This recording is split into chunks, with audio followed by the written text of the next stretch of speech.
മനുഷ്യാവകാശ commission chairman സ്ഥാനം ഏറ്റെടുക്കാനില്ലെന്ന് justice S Manikumar. വ്യക്തിപരമായ കാരണങ്ങളാണ് തീരുമാനത്തിന് പിന്നിലെന്ന് രാജ്ഭവനെയും സർക്കാരിനെയും അറിയിച്ചു. പിന്നാലെ ജുഡീഷ്യൽ അംഗം കെ ബൈജുനാഥിനെ ആക്ടിംഗ് ചെയർപേഴ്സണായി ഗവർണർ നിയമിച്ചു.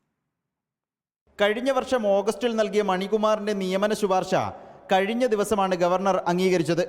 നിയമനത്തിനെതിരെ വിമർശനവുമായി ആദ്യം മുതൽ പ്രതിപക്ഷം രംഗത്തുണ്ടായിരുന്നു. ഹൈക്കോടതി ചീഫ് ജസ്റ്റിസ് ആയിരുന്ന കാലത്ത് ഏകപക്ഷീയ ഉത്തരവുകൾ ഇറക്കിയ മണികുമാറിന്റെ നിയമനം അംഗീകരിക്കില്ല എന്നായിരുന്നു പ്രതിപക്ഷത്തിന്റെ നിലപാട്. മുഖ്യമന്ത്രിയും സ്പീക്കറും പ്രതിപക്ഷ നേതാവും അടങ്ങുന്ന സമിതിയാണ് മനുഷ്യാവകാശ കമ്മീഷൻ ചെയർമാനെ തീരുമാനിക്കുന്നത്. മണികുമാറിനെ തീരുമാനിച്ചതിൽ എതിർപ്പറിയിച്ച് പ്രതിപക്ഷ നേതാവ് വിയോജനക്കുറിപ്പും നൽകിയിരുന്നു.